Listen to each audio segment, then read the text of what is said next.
होश में हमारे शब्दों को ध्यान से सुनना। जब इतना गलत हो जाता है तो अपना चेहरा अपने को पसंद नहीं आता और अपना जीवन अपने को पसंद नहीं आता और अपने अंदर से मन कहने लगता है नष्ट कर दो इस शरीर को। फिर वो जो आगे की लीलाएं होती, अच्छा ऐसा हुआ, फांसी लगा ली, जहर खा लिया, ये कर लिया, वो कर लिया। यदि तुम परमार्थ के पथिक हो, ये तीन बातें नहीं है तो तुम्हारा पतन हो चुका है। हमारा मन भजन में लेकर, होटलों में खाओगे, भजन में मन लगेगा, अशुद्ध आहार करोगे, मनमानी व्यभिचार प्रवृत्तियों का दर्शन, संभाषण और क्रिया करोगे और तुम्हारा मन सच्चिदानंद प्रभु में लग जाएगा। तमाशा समझा है, तमाशा समझ लिया अध्यात्म में मन को लगाना। अपनी दिनचर्या में इतना पावर है कि जहर भी समन हो जाएगा। मीरा जी का समन हो गया ना। अगर नियम है 1:45 बजे उठने का, स्नान का, तो 1:45 बजे ही उठना चाहिए, 2 नहीं बजना चाहिए। अपने पास सामर्थ्य होने पर नीचापमानम सुधा, वो नीच है, हम उस पर शासन कर सकते हैं, पर उसके द्वारा किए हुए अपमान को सह गए और अंदर से मनाया भगवान तुम्हें सुखी रखे, स्वस्थ रहो। जिसका इंद्रिय मनोनिग्रह युक्त समय व्यतीत होता है भगवत चिंतन में, वो महापुरुष है। अभी वर्तमान में ही है, चिंता मत करो, स्थिति जागृत होने में देर नहीं। सच्ची सच्ची तुम में बहुत सामर्थ्य है, जागो। अगर झुक गए तो रौंद दिए जाओगे। ये 8 बातें भगवत भक्त अपने जीवन में जांच ले कि है कि नहीं है, अगर ना हो तो धारण कर ले। पहला है, संत महापुरुष आपके जीवन में है कि नहीं, ये जांच करनी है। देखा है हमने, अगर किसी संत को आदर्श मानकर आप नहीं चल रहे हो तो दिमाग को खसकते हुए देखा, खसक गया है दिमाग। वो मनमानी आचरण केवल सिद्ध बनने के लिए कर रहे हैं। उनके आचरण ऐसे कि भोले भाले लोग ये समझे कि ये तो सिद्ध है। और जानते हो सिद्ध किसे कहते हैं? ब्रह्म भूता प्रसन्नात्मा न सोचति न कांक्षति समः सर्वेषु भूतेषु मद भक्तिम लभते पराम निर्माण मोहाजित संग दोषा अध्यात्म नित्या विनिवृत्त कामा द्वंद्व विमुक्ता सुख दुख संगई गच्छन्त मूढ़ा। ये स्थिति आनी चाहिए। पूरा कोरा जैसे नाटक मंच पर नाटक किया जाता है ना, पूरा दिखाई देता है, पूरा नाटक। क्यों? क्योंकि कोई डांटने वाला नहीं है, कोई आदर्श नहीं है महापुरुष जीवन में। जो मन में आवे सो बोलो, जो मन आवे सो नाटक करो, तो 100 200 500 लोग भोले भाले जिनको ककहरा नहीं आता परमार्थ का, वो कह देते मेरे भगवान, मेरे सिद्ध योगी, मेरे महापुरुष मिटिया मेट कर देते हैं। बात तो तब समझ में आवे जब रसिक जन पास करे, गुरुजन पास कर दे। अपने मन से कुछ नहीं होता, जिसे महापुरुष पास कर दे वही होता है।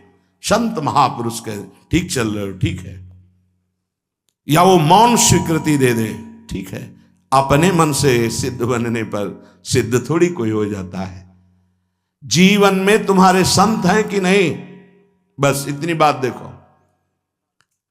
अब एक भगत जी आए थे, अपने लोग तो सबका आदर ही करते हैं। उनका दिव्य रूप से हनुमान जी हमारे सामने प्रकट हुए थे। सच्ची बात कह रहे हैं, जिस समय दिव्य रूप हनुमान जी ने धारण किया तो हनुमान जी महाराज के ही भाई पवन पुत्र भीम कंपायमान थे। भीम जैसे हनुमान जी वैसे भीम, बड़े बड़े पर्वतों को अपनी टक्कर से चूर करने की सामर्थ्य रखने वाले। अभी पैदा ही हुए थे भीम और गोद में लिए हुए माता कुंती चल रही थी। अचानक सिंह निकला, दहाड़ हुई तो गिर गए भीम। तो जो जिस चट्टान पे गिरे चकनाचूर हो गई चट्टान, और उस आवाज से भयभीत होकर भाग पड़ा सिंह। अभी गोद में बच्चा थे।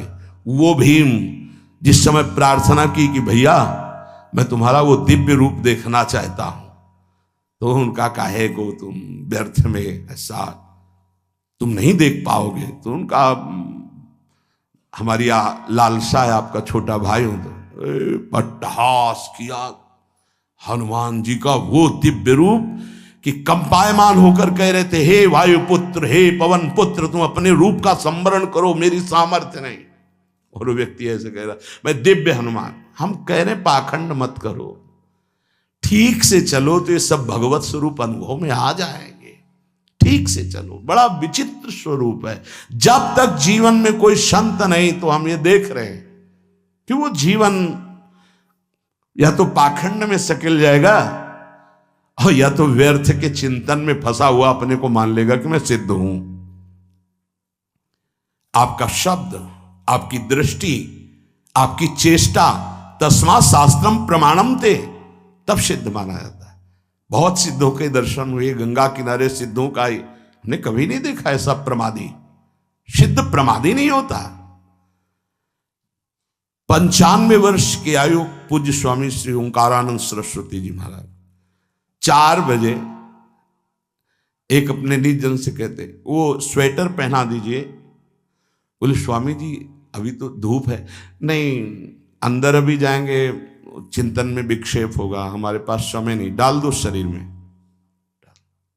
अब इसका एक साधारण शब्द हुआ, इसका प्रभाव इतना पड़ा कि इतनी अवस्था में इतने चिंतन परायण की स्वेटर पहनना है, ये स्मृति बाधा ना पहुंचा पावे, डाल दो शरीर में। कितना सूक्ष्म। बड़े बड़े महापुरुषों को देखा है, अपने ब्रज के प्रेमी जनों को और ब्रह्मबोध संपन्न दोनों महापुरुषों को, किंचन मात्र कहीं भी कोई भी शास्त्र विपरीत शब्द नहीं, 1 सेकंड की चेष्टा नहीं पाई शास्त्र विरुद्ध। और यहां शास्त्र में है ही नहीं, हो वैसे सिद्ध हो रहे हैं। क्यों? क्योंकि जीवन में किसी आदर्श महापुरुष का अंकुश नहीं। अगर किसी संत का भय तुम्हारे जीवन में नहीं है तो ये माया रौन देगी, पक्का समझ लीजिए।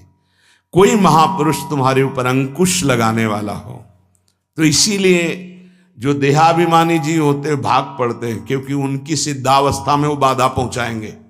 गुरुजन असली सिद्ध बनो, नाटक नहीं, तो भाग पड़ते हैं। और जो गुरुजनों की शरण में रहता है वो परिपक्व भगवत प्राप्त महात्मा बन जाता है। इसलिए पूज्य बाबा कह रहे, पहला, किसी महापुरुष का अनुशासन है कि नहीं। प्रगट में अनुशासन जरूरी है, प्रगट में अनुशासन जरूरी है। नारदानंद सरस्वती जी महाराज नैमिषारण्य के पीछे आए थे, कुछ परिक्रम उन्होंने बताया। अब वो पधार गए जो वहां के अधिकारी बनाए गए, विवेकानंद जी। नए वस्त्र धारण करके आ गए। सदवई में मना है, यदि ऊपर का नया वस्त्र हो तो नीचे का पुराना और मलिन होना चाहिए। अगर नीचे का तो फिर ऊपर का पुराना मलिन, मैच नया, क्रीच एकदम, ये सब साधुता के कुछ नियम होते हैं, साधुता की एक मर्यादा होती है। तो वो दोनों नए पहन करके आ गए, भूल हो गई उनसे, देखा शिष्य। और नैष्ठिक ब्रह्मचर्य में सफेद कपड़े पहनाए जाते, तो और वो खिले हुए ऐसे बांधे, ऐसे सब। उनकी दृष्टि गई, लाख लाख जहां बैठकर सत्संग सुनते हैं स्वामी श्री नारदानंद सरस्वती जी, बड़े ही महापुरुष थे, अपार भीड़।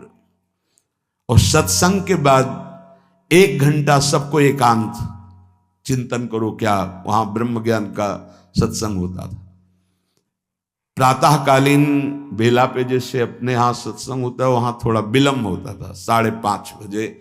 जो निज जनों का वो योग वासिष्ठ से कैसे तुम्हें बताएं, जो उस सभा में बस यही लगता है कितनी जल्दी देह राख छूटे और अपने स्वरूप में महापुरुषों का वचन का प्रकाश होता है।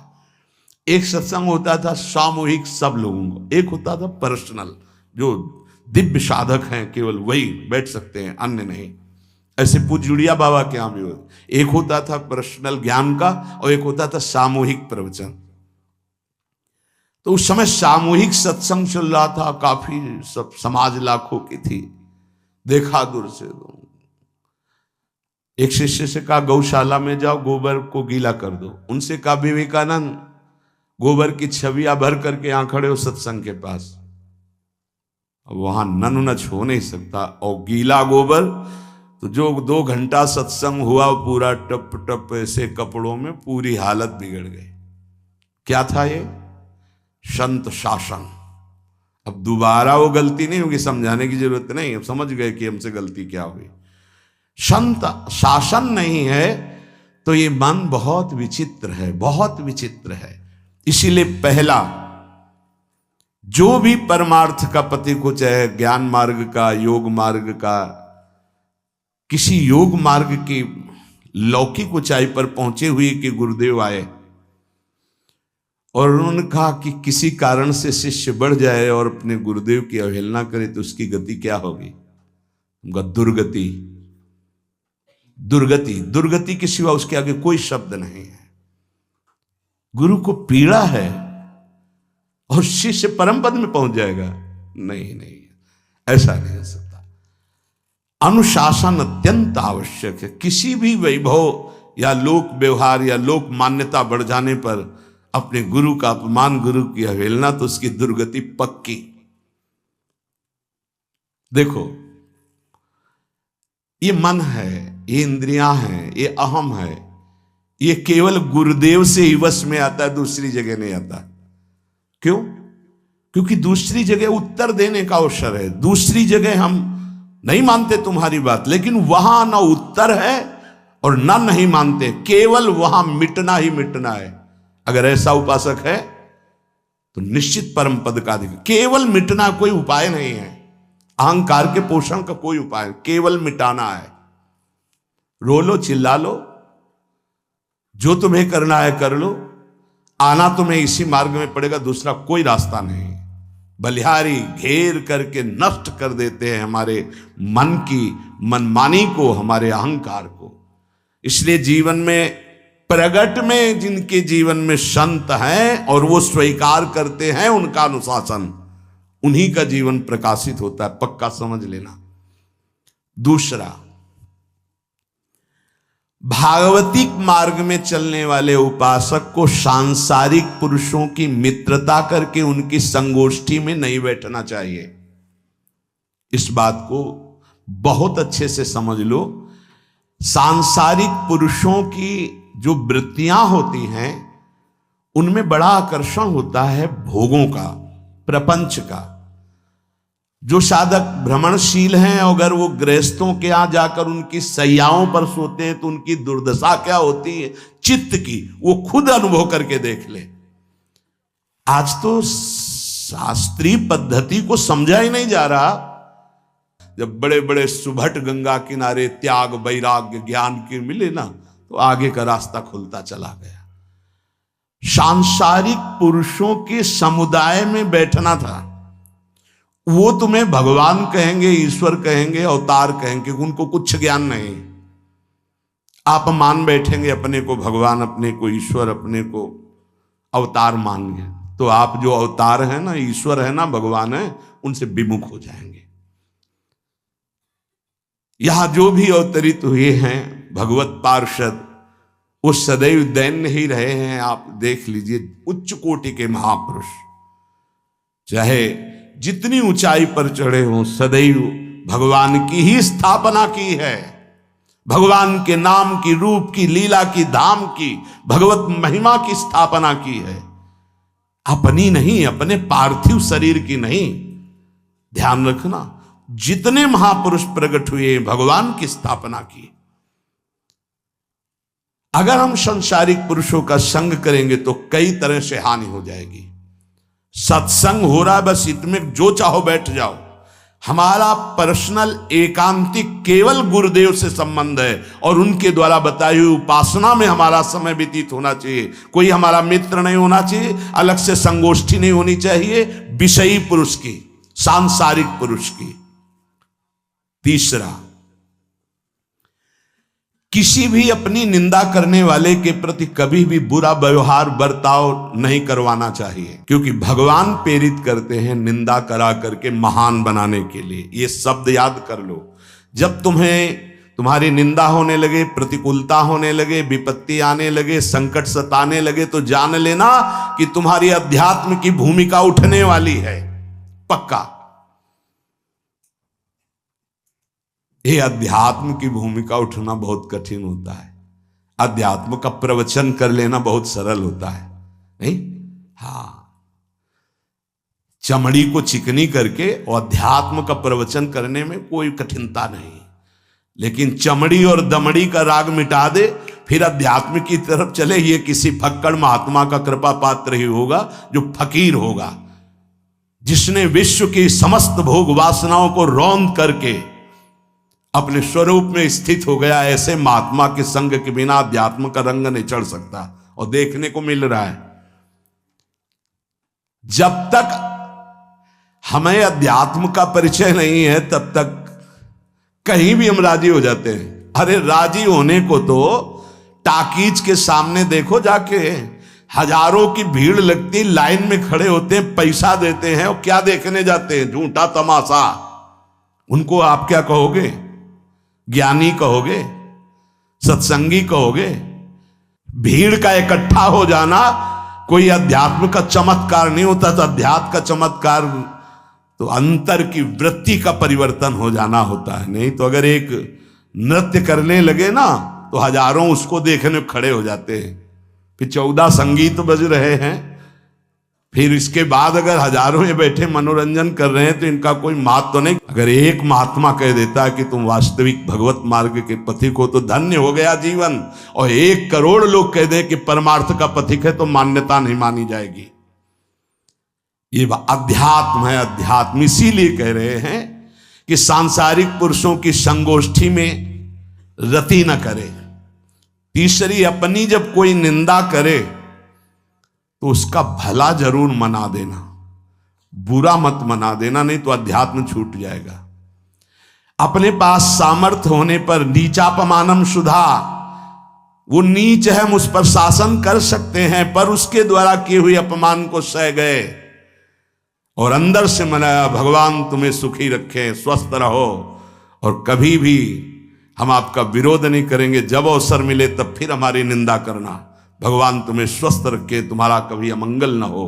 ध्यान रखना अध्यात्म। चौथा, अपने मुख से कभी किसी की निंदा ना करना। निंदा व्यक्तिगत नाम लेकर के की जाती है, सिद्धांत सार्वभौम वर्णन होता है। जैसे यहां हम कह रहे हैं, वो निंदा सिद्धांत के विपरीत आचरण में जो चलते हैं उनकी है। कौन है? नाम नहीं है, रूप नहीं है। सिद्धांत में चलना एक ये मार्ग, सिद्धांत से बिलक चलना ये पाखंड है। पाखंड और दंभ की निंदा होती, और सत्य की कोई निंदा करे तो वो प्रकाशित होता है। सत्य निंदा से ढकता नहीं। जैसे कोहरा थोड़ी देर के लिए सूर्य को ढकने का नाटक कर सकता है, लेकिन सूर्य जब प्रकाशित होगा तो कोहरे की धज्जियां उड़ जाएंगी। पांचवा, मान लेने की इच्छा का त्याग करके अपने समीप जो भी आवे, छोटा बड़ा सबको प्यार और मान देना। ये 8 अच्छे उपासक में सब लक्षण पाए जाते हैं। दूसरों को मान देने का स्वभाव रखना, चाहे छोटा बच्चा ही क्यों न हो। ये नहीं ये धनी मानी बड़ा आकर के धन राशि दे रहा है तो उसका सम्मान हो रहा है, और एक छोटा प्रणाम कर रहा है उसकी तरफ देखा भी नहीं जा रहा। नहीं, बच्चे से लेकर कोई भी सबको एक ही प्यार की दृष्टि से देखना, भगवत भाव से देखना। अपने को मान रहित और दूसरों को मान देने का स्वभाव बना देना। छठवां, अपनी इंद्रियों को सदाचार परायण रखना। इंद्रियां ये सदैव व्यभिचार की तरफ भागती हैं। नेत्र व्यभिचार दोष, बार बार दूसरों के प्रति देखना आकर्षणकारी, कैसा भी दोष अंदर का भाव हो, नेत्र दोष। दूसरों की बातें सुनना, श्रवणेन्द्रिय दोष। वाणी से दूसरों की चर्चा करना, वाणी। ऐसे हर इंद्रिय अपने व्यभिचार में जाना चाहती है। सदाचार परायण उपासक होता है। कल की बात है, कल चिंतन हो रहा था श्रीमद् भगवद गीता जी का। अगर उपासक में सदाचार इंद्रियों की पवित्रता नहीं है तो ढकोसला के सिवा कुछ नहीं रहेगा। ये अच्छे से समझ लो। इंद्रियों का विलास चल खुला दिखाई देता है, खुला। वो एक दृष्टि होती है, उसमें दिखाई देता है। अंतर में ब्रह्म बैठा हुआ शांत मौन है और ये समझ नहीं पा रहा, केवल नाटक पे लगा हुआ है। अपना मन, अपनी इंद्रियां यदि संयम में नहीं है, सदाचार में नहीं है, तो ढकोसला ही है, आडंबर ही है, नाटक ही है। पक्का समझ लीजिए। अगर वो संयमी नहीं है, जितेंद्रीय नहीं है, मनोनिग्रही नहीं, तो अध्यात्म क्या है? क्या प्रवचन हो रहा है? किस बात का प्रवचन हो रहा है? जो अनुभव हुआ उसका हो रहा है, शास्त्र सम्मत हो रहा है। जितेंद्रियता नहीं, इंद्रिय निग्रह नहीं, मनोनिग्रह नहीं। छठवां, सदाचार परायण, अर्थात इंद्रिय और मन शास्त्राज्ञा के अनुसार चले। जिसका इंद्रिय मनोनिग्रह युक्त समय व्यतीत होता है भगवत चिंतन में, वो महापुरुष है।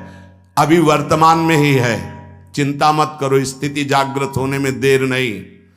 बंद रखो अपनी खिड़कियों को, कहीं माया की हवा ना घुस जाए। सच्ची सच्ची तुम में बहुत सामर्थ्य है, जागो। अगर झुक गए तो रौंद दिए जाओगे। एक एक बात अच्छे से समझ लो। मुस्कुरा के, प्रेम व्यवहार दिखा के, अपनापन करके फिर तुमको अधीन किया जाएगा। माया भगवती बहुत बलवती है। ऐसे करके फिर ऐसे प्रहार करती है, क्योंकि साधक बहुत प्रवीण है। ऐसे में अपने को बचा लेगा, लेकिन ऐसे में बचाना बहुत कठिन होता है। हमारी बात को समझ लेना, ऐसे में बचाना बहुत कठिन होता है, बहुत कठिन होता है। समर्पण का मिश, सेवा का मिश, अपनापन का मिश। हमारी इंद्री, हमारा मन बहुत धोखेबाज है, हमें कोई धोखा नहीं दे सकता। ये हमारा मन, हमारी इंद्रियां हमको धोखा देती है। साधु, साधक, परमार्थ पथिक, भक्त इस बात से परम सावधान। सदाचार और सरलता, संयम के साथ हमारा समय व्यतीत होना चाहिए। किसी के गवाही की जरूरत नहीं है, किसी के प्रमाण की जरूरत नहीं। आप खुद अपने हृदय की भूमिका को नाप लीजिएगा। कितनी ऊंचाई पर चढ़ रहे हो, आपको खुद अनुभव में समझ में आ जाएगा। जो इंद्रियों का गुलाम, मन के द्वारा भ्रष्ट आचरण करने वाला है, वो कुछ भी हो, कोई भी हो, कहीं भी हो, दुर्गति शब्द से ही संबंध है। जीते जी दुर्गति, फिर फांसी ऐसी लगे तेषम दुख न हो।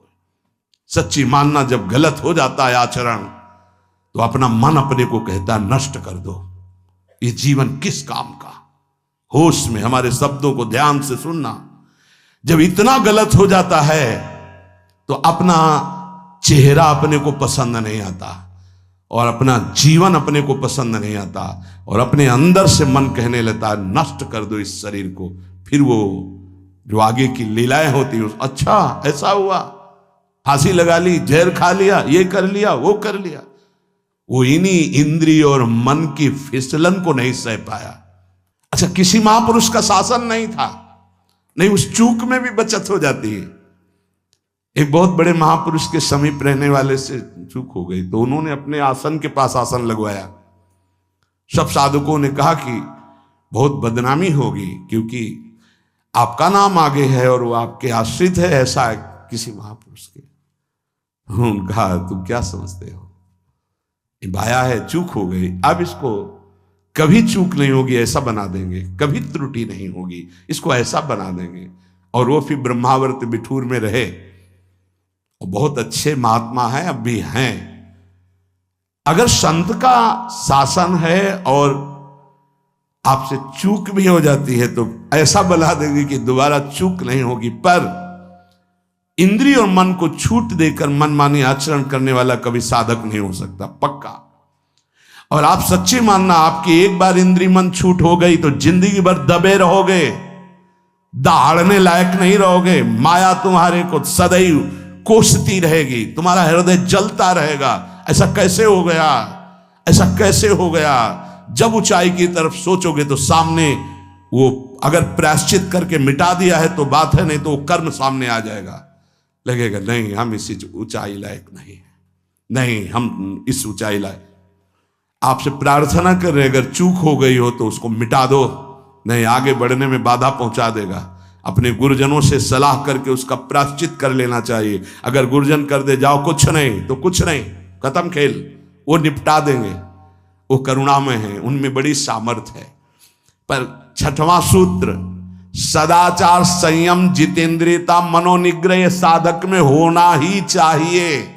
जो साधक एकांत में मनोरंजन करके अपने जीवन को नष्ट कर रहे हैं, अच्छा होता गृहस्थ धर्म में रहते, बाल बच्चे पैदा करके मेहनत करके धर्म पूर्वक कमाते और समाज की सेवा करते। यदि अखंड ब्रह्मचारी वैराग्य मार्ग के पथिक हो तो चूक ना होने पावे प्रार्थना करते हैं। इंद्रियों को शिथिल ना होने देना, मन को शिथिल मत होने देना, नहीं तो ऐसा बंधन ये बांध देते हैं कि बड़े बड़ों को सर झुकाकर चलना पड़ता है, रौंद देती है माया। ध्यान रखना, सर उठाने लायक नहीं रह जाता। अगर इंद्रिय जन्य भोगों का आकर्षण नष्ट कर दे तो अपना मन अपने को जलाता रहता, धिक्कार देता रहता। कैसे हो गया ऐसे? तो कैसे हो गया? कीन हो इसका वहू अभिमाना, सुख हो वंचा कृपा निधाना। कहीं अभिमान हो गया कि मैं ब्रह्मचारी हूं, मैं जितेंद्री हूं, मैं मनोनिग्रही हूं, तो ठाकुर जी ने दाना फेंक दिया, देख भला मनोनिग्रही है तो मत चुन। लेकिन कृपा पात्र साधक पुनः अपने आप को सावधान करके सदाचार में ही स्थित रहे। आज सदाचार को समझा ही नहीं जा रहा कि सदाचार है क्या। सातवां, किसी भी पद को साधक कभी स्वीकार न करे। समाज में बड़े पद मिलते हैं, यहां भगवत प्राप्ति की वार्ता हो रही। किसी भी पद, किसी भी सम्मान को स्वीकार न करें। ये सब उपाधियां हैं, अगर उपाधियां स्वीकार की तो उपद्रव शुरू हो जाएंगे। कोई उपाधि स्वीकार न करो तो इतने महान बन जाओगे कि पूरे विश्व में तुम ही होगे। ये भी बात याद कर लो। कोई भी छोटी मोटी उपाधि स्वीकार की तो उस महान को नहीं प्राप्त कर पाओगे। विश्व में तुम ही होगे, या तो ज्ञान में तो एक तुमसे बड़ा कोई है नहीं, और अगर भक्ति में तो तुमसे छोटा कोई नहीं, तो विश्व में तुम ही तो हुए ना। सब बड़े और आप छोटे, विश्व में आप त्रणादपि सुनीचेन, और ज्ञान तो हम ब्रह्मास्मि, सबको समेट लिया अपने में, एक के सिवा दूसरा कोई नहीं। यह है उपाधि रहित महापुरुष की स्थिति। कोई उपाधि स्वीकार न। अनंत ब्रह्मांडों का महारत्न इंद्र नीलमणि, जहां जहां भक्त मेरा चरण रखे वहां वहां रखूं हाथ, पीछे पीछे मैं फिरूं कभी न छाड़ूं साथ। इससे बड़ा कोई पद होगा? निरपेक्षम मुनिम शांतम निर्वैरम समदर्शनम अनुब्रजाम्यहम नित्यम पूये यत्यंगुरेणु भी। जिसकी चरण रज लेने के लिए परब्रह्म परमात्मा पीछे डोलता है, वो है ये पद। जब कोई पद नहीं स्वीकार करता तो ये पद प्राप्त होता है। इसलिए सातवां, किसी भी उपाधि को, पद को साधक कभी स्वीकार न करे। आप यहां के अमुक बन करके अमुक नहीं, सेवाएं सब हैं पर सेवक हूं, कोई पद नहीं। देख लो बड़े बड़े महापुरुषों को। पूज्यपाद उड़िया बाबा जी ने जब देखा तो दंड का विसर्जन कर दिया कि पद की तरफ ये घसीट रहा है। गंगा जी में महाप्रभु चैतन्य देव जी ने गंगा जी में जो हमारे परम पद के बीच में आएगा वो सबका प्रवाहित कर देना ही उचित है। बहुत समझना, पूरे जीवन भर याद रखना, यह अध्यात्म है। अध्यात्म कभी कोई भी उपाधि स्वीकार ना करे। वो बहुत जल्दी उपाधियां सामने लिख दी जाती है, तभी कोई वो स्थिति ही नहीं आती। उपाधि, हमारे ब्रजमंडल में एक से एक महापुरुष हुए हैं। बाबा प्राणधन रहे हैं, कितने संत महापुरुष, और उनको यहां प्यार से ब्रजवासी जन मेरो बाबा प्रिया प्रीतम के लाडले। कोई उपाधि नहीं, कोई पदवी नहीं, कोई प्रतिष्ठा नहीं। और आठवां, ये आखिरी, किसी भी परिस्थिति में अपने आराध्य देव का चिंतन ना छूटने पावे। पूर्णता, ये तभी हो सकता है जिसके जीवन में ये तीन बातें हैं। आखिरी वाली बात, किसी भी परिस्थिति में अपने लक्ष्य का चिंतन न छूटने पावे। ये तीन बातें जिसके जीवन में है तो ये आखिरी बात पूर्ण होगी। आखिरी और पहली दो बहुत जोर की बात थी। पहली थी किसी संत महापुरुष का शासन, और पूर्णता आई किसी भी परिस्थिति में अपने लक्ष्य का चिंतन न छूटना। बीच में अपने आप सब आ जाएगा। तीन बातें, पहली व्यवहार शुद्धि, दूसरी नियम निष्ठा, और तीसरी प्रतिज्ञा पालन। तुम चाहे जिस संप्रदाय के हो, जिस वर्ण के हो, चाहे जिस आश्रम के हो, और चाहे जो हो, यदि तुम परमार्थ के पथिक हो, ये तीन बातें नहीं है तो तुम्हारा पतन हो चुका है। पतन हो जाएगा नहीं, नाप लो, तुम्हारा पतन हो चुका है। पहला, व्यवहार शुद्धि। आपका जीवन किस मार्ग का पथिक है? बोले गृहस्थ। तो आप अपनी मर्यादा में, आपकी जो मर्यादा है प्रवृत्ति मार्ग की, उसी के अनुसार एक सीमा में रहकर आपका इंद्रियजन्य व्यवहार। दूसरा, आप कौन? विरक्त मार्ग के पथिक। अब निवृत्त मार्ग के पथिक के बहुत से रास्ते हैं, संन्यास, योग मार्ग, अमुक अमुक अमुक अमुक, लेकिन हर निवृत्ति मार्ग का एक ही उपदेश है, उसका व्यवहार शुद्ध होना, इंद्रिय संयम, मनोनिग्रह। अगर वैरागी होकर इंद्रिय संयम नहीं है, मनोनिग्रह नहीं, तो उसका व्यवहार अशुद्ध है। इसी में सब आ जाएगा, सब कुछ, सारा व्यवहार आ जाएगा। गृहस्थ होकर यदि उस सीमा के अंतर्गत नहीं, बाहर भ्रष्ट है, तो साधक ही नहीं। विरक्त होकर यदि उसका व्यवहार शुद्ध नहीं, देखो चूक हो जाना अलग बात होती, हो गई गलती, सुधार कर लो, पूरे जीवन में पुनरावृत्ति ना हो। हमारी आखिरी श्वास तक भगवत प्राप्ति का रास्ता शास्त्र देता है। अगर आपसे चूक हो गई, अभी तक समय बर्बाद हो गया, अब सुधार लो, अब बना लो। बहुत बड़ी फिसलन माया की है। अगर आपको समझ में आ गया कि अब हमें सुधरना चाहिए, आज से सुधर जाओ, आज से भगवत प्राप्ति हो जाएगी। बड़ा अनुभव हो जाएगा आपको कि पीछे मैं ऐसा, अब आगे चल करके ऐसा भगवत कृपा से हो गया। व्यवहार शुद्धि। व्यवहार शुद्धि, एकांत शुद्ध। एकांत बहुत पवित्र होना चाहिए। व्यवहार प्रगट में जब समाज में होगे तो है ही। ये बात बार बार हम इसलिए बोल रहे हैं कि परमार्थ का पथिक बाहरी व्यवहार की शुद्धि तो दिखा देता है, लेकिन आंतरिक बहुत अशुद्ध आचरण होते हैं। इसीलिए अध्यात्म की उन्नति नहीं होती। आपका शरीर पवित्र, आपके विचार पवित्र, आपका मन पवित्र, तब आप परम पवित्र भगवान से अपनापन कर पाएंगे। ध्यान रखना, आपका शरीर अपवित्र, आपके विचार अपवित्र, आपका मन अपवित्र, आप ऐसे ही भगवत प्राप्ति कर लेंगे। जहां मन आया वहां खा लिया, जो मन आया वो देख लिया, जो मन आया वो छू ले, ऐसे भगवत प्राप्ति हो पाएगी। ये जो हमारा मन भजन में ले, होटलों में खाओगे, भजन में मन लगेगा, अशुद्ध आहार करोगे, मनमानी व्यभिचार प्रवृत्तियों का दर्शन, संभाषण और क्रिया करोगे, और तुम्हारा मन सच्चिदानंद प्रभु में लग जाएगा। तमाशा समझा है, तमाशा समझ लिया अध्यात्म में मन को लगाना। आहार शुद्ध नहीं, विचार शुद्ध नहीं, आचरण शुद्ध नहीं, चार लोग बैठे हैं उसी में अपनी इंद्रियों को बार बार तुम आकर्षण, शरीर आकर्षण की तरफ ले जा रहे, दिखाई नहीं दे रहा है क्या स्थिति तुम्हारी? बात करेंगे, ब्रह्म ज्ञान के नीचे बात ही नहीं। अरे कुछ नहीं है। संयम से चलो, सदाचार से चलो, पवित्रता से चलो, तो कोई संशय ही नहीं रह जाएगा। पर संयम, सदाचार, पवित्रता, ये सब केवल ग्रंथों में लिख रहे हैं, पर अपने तो सौभाग्यशाली है ना, चल सकते हैं। अपने को अवसर मिला है। जो नहीं चल पा रहे हैं वो कम से कम सुन तो रहे हैं, चलने की तैयारी कर रहे हैं। लेकिन आप लोग तो चलने की तैयारी नहीं, चल चुके हैं। आप अपने को बचा लीजिए, आप अपने को संभाल लीजिए। पूज्य बाबा कह रहे हैं व्यवहार शुद्धि, नियम निष्ठा, प्रतिज्ञा पालन नहीं तो वो पतित हो चुका है। पतित हो जाएगा नहीं, पतित हो चुका है। दूसरा है नियम निष्ठा, जो तुम्हें गुरु ने दी है या स्वयं धारण की है। दोनों बातें होती। जब कितना, कौन कौन सी दिनचर्या के नियम, कितना पाठ, क्या सेवा, इनका नियम होता है। हमारा नियम है इतने बजे उठ जाना, हमारा नियम है ये पाठ करना, हमारा नियम है ये करना। उन नियमों को कोई देखे ना देखे, हमें प्राणपण से पालन करना है।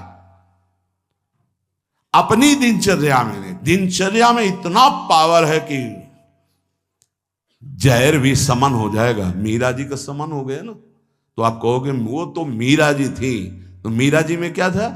मेरे तो गिरधर गोपाल दूसरों कोई, लाओ तुम भी मीरा जी बन जाओगे। मेरे तो गिरधर गोपाल दूसरों न कोई, तो जहर जिससे प्रकट हुआ है, जहर भी तो उसी से प्रकट हुआ है ना, परमात्मा तत्व से ही, तो औषधि भी उसी से है। धन्वंतरी जी ने शोध करके कहा, अच्युत गोविंद हरि इन नामों को जो निरंतर जपता है कोई प्रभाव नहीं डाल सकता, विरोधी भाव कोई प्रभाव नहीं डाल सकता। समस्त औषधियों की परम औषधि भगवन नाम। मीरा जी की जिह्वा पे नाम, हृदय पे नाम, प्रहलाद जी की जिह्वा पे नाम, हृदय पे नाम। का बड़े बड़े सर्पों से डसवाया, विष पिलवाया प्रहलाद जी को। क्या तुम इसी महामहिम मार्ग के पथिक बने हो, जिसमें प्रहलाद जी चले, जिसमें देवर्षि नारद जी हैं, जिसमें बड़े बड़े महापुरुष हैं, उसी मार्ग के पथिक हो। हम में कमी ये हो गई कि हम वैसे नहीं चल रहे जैसे चलना चाहिए। नियम पर बहुत ध्यान दीजिए। अगर नियम है 1:45 बजे उठने का, स्नान का, तो 1:45 बजे ही उठना चाहिए, 2 नहीं बजना चाहिए। ये नियम में बहुत बड़ी ताकत होती कि आपके नेत्र फट से खुलेंगे, घड़ी में तो 1:45 ही होगा। अपने तो 1:45 तो स्नान करने के लिए निकल जाते। नियम निष्ठा, जप का, पाठ का, श्री जी की सेवा का, ये सब नियम, खान पान, ये सब नियम के, हमारा नियम है हम इतना पाएंगे बस। हमारा नियम हम ये नहीं पाते। हमारा नियम है हम इतना सोते, इतना जगते। इस वजह साधक का नियम, नियम निष्ठा और प्रतिज्ञा पालन, इसमें चूक नहीं होनी चाहिए। इसमें चूक हो जाती, इसलिए सुकृत नष्ट हो जाते हैं। जैसे कहा गया, आज के बाद हम ये नहीं करेंगे, कुछ न कुछ साक्षी किया जाता है। मैं गुरुदेव को साक्षी, मैं आराध्य देव को साक्षी, या मैं इस समय को साक्षी करके कहता हूं, या देवता साक्षी हैं। जैसे भीष्म जी ने कहा, समस्त दिशाएं और लोकपाल समस्त देवता साक्षी हैं। मैं आज नियम लेता हूं, आज जीवन अखंड ब्रह्मचारी रहूंगा। ऐसे कुछ प्रतिज्ञाएं होती जिनको कसम कहते हैं। ये आजकल के लोग सुबह कसम खाए, शाम के तोड़ दिए, या मंगल को खाए, बृहस्पति को तोड़ दिए। इनकी बड़ी दुर्दशा है, सुकृत नष्ट हो जाते हैं, अपने लोगों से बड़ी गलती हो जाती। सहसा कोई प्रतिज्ञा करो मत। हम प्रयास कर रहे हैं, छोड़ देंगे, हम प्रयास करते हैं ऐसा नहीं करेंगे, हम प्रयास करते हैं ऐसा। प्रतिज्ञा अगर ले लो तो ये ध्यान रखो कि आपके पुण्य नष्ट हो जाएंगे यदि प्रतिज्ञा आपने तोड़ दी। कसम, प्रतिज्ञा, ये सब एक ही बात कही जाती है। तृण छू के शपथ पूर्वक मैं कहता हूं कि आज के बाद ऐसा कभी नहीं, या सामने किसी भगवान मंदिर में आज के बाद में ऐसा, या गुरुदेव, अब तो देर नहीं लगता, कसम खा लेते हैं, तोड़ लेते हैं। हमारी प्रार्थना है मत खाना कभी कसम, कसम नहीं खानी चाहिए, प्रार्थना है। आपसे कोई कहता है कसम खाइए, छोड़ दीजिए, नहीं कसम नहीं खाऊंगा, पर प्रयास करूंगा आज के बाद बिल्कुल नहीं ऐसा हो, पूरा प्रयास करूंगा। प्रयास सफल होगा फिर हम आपसे कसम खा लेंगे। अभी हमें कुछ महीने के लिए छूट दीजिए, मैं बिल्कुल नहीं करूंगा, पर कसम नहीं खाऊंगा, प्रयास कर रहा हूं। कसम ऐसे मत खाओ, प्रतिज्ञा ऐसे मत लो। यदि प्रतिज्ञा ले ली तो चाहे प्राण निकल जाए, अब नहीं, ये ध्यान कर लीजिए। अगर 3 बातें साधक में हैं तो परिपक्व अवस्था आने में देर नहीं लगेगी, 8 लक्षण आ जाएंगे। पहला, व्यवहार पवित्र शुद्ध। दूसरा, जितने नियम लिए हैं निष्ठापूर्वक निर्वाह। तीसरा, प्रतिज्ञा करिए मत, और कर ली प्रतिज्ञा तो जीवन चाहे नष्ट हो जाए प्रतिज्ञा नहीं टूटेगी। जैसे ये प्रतिज्ञा ही है वैराग्य वेश, इसमें कसम खाई नहीं जाती, स्वाभाविक कसम है। अब देख लो इसके निर्वाह का क्या जीवन होता है। ये हर समय हमको याद दिलाता रहता है कि तुम बैरागी हो, विषयी नहीं हो, तुम महात्मा हो, साधारण जीवात्मा नहीं हो, तुम भगवत मार्ग के पथिक हो, तुम सांसारिक मार्ग के नहीं हो। अब बस इस एक प्रतिज्ञा का पालन कर लो, भगवान मिल जाएंगे। ये हर समय उपदेश देता रहता है। जब भगवावस्था धारण कराया गया था तो यही कहा गया था, जब संन्यास वेश, ध्यान रखना ये काषाय वस्त्र की मर्यादा को रखना। ये वेश है, ये पवित्र वेश है, ये त्रिभुवन पावन करने वाला वेश है। इसको समझते रहना, ये हर समय तुम्हें जागृत रखेगा कि तुम किस मार्ग के पथिक हो। तो आज के सत्संग का जो सार सूत्र, संत महापुरुषों का आश्रय, उनका शासन स्वीकार करना, सांसारिक पुरुषों से मित्रता न करना, ना सांसारिक चर्चा संगोष्ठी करना, किसी जो हमारी निंदा कर रहा है किसी भी तरह से उसको कष्ट देने की भावना ना बनना, अपनी वाणी से कभी किसी की निंदा न करना, छोटे से बच्चे को भी मान देने का स्वभाव रखना, किसी से सम्मान प्राप्ति की इच्छा न रखना, सदाचार सरलता के साथ तुम्हारा संयम जितेंद्रियता पूर्वक समय व्यतीत होना चाहिए।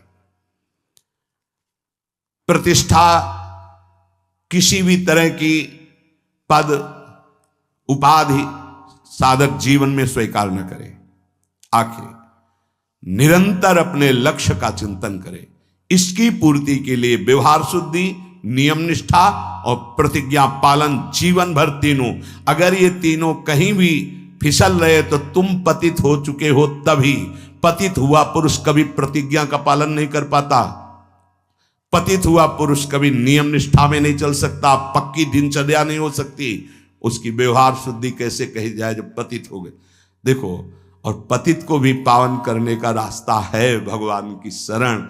अब भी आपके पास चांस है, आप अपने को भगवत प्राप्त महापुरुष बना सकते हैं, आप अपना जीवन परम कल्याण कर सकते हैं, आप जीवन मुक्त हो सकते हैं। इसलिए सच्चे अच्छे पवित्र आचरण करो और नाम जप करो, प्रभु सब संभाल लेंगे, सब भूल मिटा देंगे, सब पाप आचरण नष्ट करने की सामर्थ्य हमारे प्रभु में। अभी तक जो हुआ वो हुआ, अब हम अपने को इस गुलामी से मुक्त करें। काम क्रोध लोभ मोह मद मत्सर ये हमारे को बार बार जलन अशांति क्लेश दे रहे।